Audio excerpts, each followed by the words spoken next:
Master minds commerce చదవాలనుకునే 10th inter విద్యార్థుల తొలి ఎంపిక.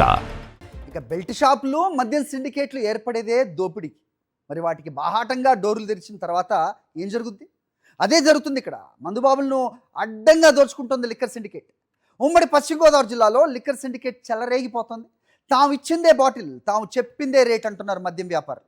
ఎక్కడికక్కడ ధరలు పెంచేసి మందుబాబులను దోచేసుకుంటుంది సిండికేట్. ఎమ్మెల్యేలు, కూటమి నేతల అండదండలతో సిండికేట్ ఇష్టారాజ్యంగా చెలరేగిపోతుంది. బాటిల్పై 20 రూపాయలు అధికంగా వసూలు చేస్తున్నాయి మద్యం షాప్స్. చింతలపూడి, భీమవరం, తణుకు సహా అన్ని నియోజకవర్గాల్లో ఇదే సిచ్యువేషన్. రాష్ట్రం అంతటా కూడా ఇదే పరిస్థితి. అయితే మనం ప్రిసైజ్గా ఉమ్మడి పశ్చిమ గోదావరి జిల్లాలో పరిస్థితి చూస్తున్నాం.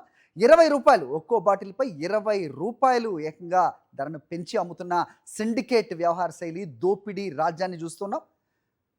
మొత్తం మనకు తెలిసిందే, ఈ మద్యం షాపులు కేటాయించేటప్పుడు కానీ, ఈ టెండర్లకు పిలిచినప్పుడు కానీ ఏ రకంగా టీడీపీ నాయకులు, వాళ్ళ బినామీలు, వాళ్ళకి సంబంధించిన వాళ్ళకే ఏ రకంగా షాపులు కేటాయించబడ్డాయి అనేది తెలిసిన అంశమే. దానికి అనుబంధంగా ప్రస్తుతం జరుగుతున్న పరిస్థితి చింతలపూడి, భీమవరం, తణుకు సహా అన్ని నియోజకవర్గాల్లో కూడా విచ్చలవిడిగా వాళ్ళు చెప్పిందే రేట్ అన్నట్టుగా కొనసాగుతున్న సిండికేట్ వ్యవహార శైలి చూస్తున్నాం. దీనిపై మరిన్ని అప్డేట్స్ మా కరెస్పాండెంట్ రాజుని అడిగి తెలుసుకునే ప్రయత్నం చేద్దాం. రాజు, చెప్పండి. బాటిల్కి 20 రూపాయలు అంటే ఎంత ముడుతోంది end of the day? Hari, ప్రధానంగా చూసుకుని కనుక ఉమ్మడి పశ్చిమ గోదావరి జిల్లా వ్యాప్తంగా మద్యం మాఫియా పేటరేగిపోతుందని చెప్పొచ్చు. చూస్తే కనుక 99 రూపాయలకు నాణ్యమైన మద్యం ఇస్తున్నామని చెప్పని ఒకవైపు మందుబాబుల జేబులు గొల్ల చేయడంతో పాటు ఆరోగ్యాన్ని కూడా కూటమి సర్కార్ పడంగా పెట్టిందని చెప్పొచ్చు. చూసుకుంటే కనుక సిండికేట్గా మారిపోయి యథేచ్ఛగా కూడా మందుబాబుల నుంచి డబ్బులు దోచుకుంటున్నారని చెప్పొచ్చు. చూస్తే కనుక ఎంఆర్పి ధరలకు సంబంధించి చూస్తే కనుక ఒక సాధారణ క్వార్టర్ బాటిల్కి సంబంధించి 99 రూపాయలు ఉన్నటువంటి ఎంఆర్పి క్వార్టర్ బాటిల్కి సంబంధించి చూస్తే కనుక సుమారు 130 రూపాయలు వసూలు చేస్తున్నట్టు పరిస్థితి కూడా కనబడుతుంది. చూస్తే కనుక బీరు బాటిల్ విషయంలో చూస్తే కనుక బీరు బాటిల్ 200 రూపాయలు, 70 రూపాయలు, 300 రూపాయలు ఉన్నటువంటి బీరు బాటిల్ కూడా అదనంగా 30 రూపాయలు వసూలు చేస్తున్న పరిస్థితి కూడా కనబడుతుంది. అదేంటని మందుబాబులు ప్రశ్నిస్తున్నా కానీ తాము ఆల్రెడీ సిండికేట్గా మారిపోయాము, సిండికేట్ చెప్పిందే రాజ్యం ఎక్కడ అని చెప్పని చెబుతున్నారు.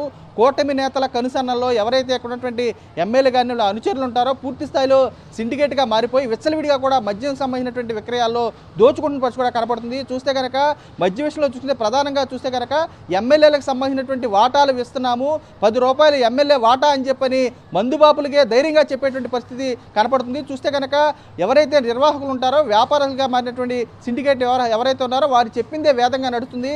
చూస్తే కనుక విచ్చలవిడిగా జిల్లాకు సంబంధించి చూస్తే ప్రధానంగా ఏజెన్సీ ఏరియాకి మొదలుపెట్టి ఉన్నటువంటి పశ్చిమ గోదావరి జిల్లాకు సంబంధించినటువంటి నరసాపురం కానీ, భీమవరం కానీ, తణుకు నియోజకవర్గాలు కానీ, ఇటు ఏలూరు జిల్లాకు సంబంధించి జంగారెడ్డిగూడెం కానీ, చింతలపూడి కానీ, ఏలూరుకు సంబంధించినటువంటి హెడ్ క్వార్టర్లో కానీ ఎక్కడ చూసినా కానీ విచ్చలవిడిగా మద్య విక్రయాలు పెరిగిపోయాయని చెప్పొచ్చు.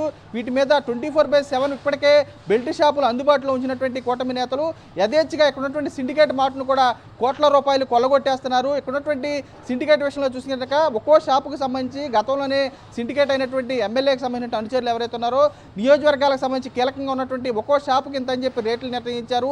బెల్ట్ షాపుల విషయంలో ఇప్పటికే ఎమ్మెల్యేకి సంబంధించినటువంటి 1,00,000 రూపాయలు ఒక్కో బెల్ట్ షాపుకి యథేచ్ఛగా ముక్కుపిండి వసూలు చేస్తున్న తరుణంలో ఇప్పుడు జరుగుతున్నటువంటి సిండికేట్కి ఎంఆర్పీ ధరల కంటే ఎక్కువ అమ్ముతున్నా కానీ అటువైపు ఎక్సైజ్ సంబంధించినటువంటి అధికారులు కానీ ఇక్కడ ఉన్నటువంటి ఎక్సైజ్ శాఖ పూర్తి స్థాయిలో ముద్దు నిద్రపోతుందని చెప్పొచ్చు.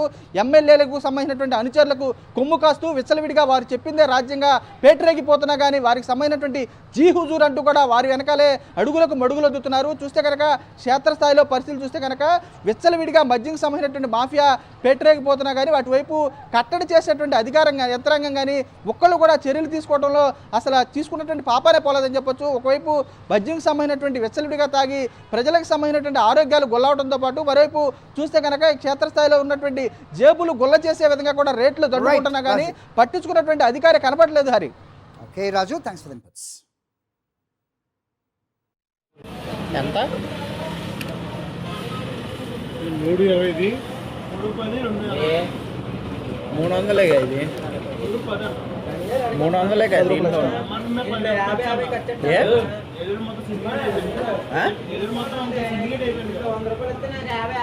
అవునా అవునా సిండికేట్ ప్రాబ్లం. ఏలూరు మొత్తం ఇలాగే అయిపోయిందా బాబాయ్? మరి ఎంత? 10 రూపాయలు ఎక్స్ట్రా, 10 రూపాయలు ఎక్స్ట్రా. ఇది 310, ఇది 280.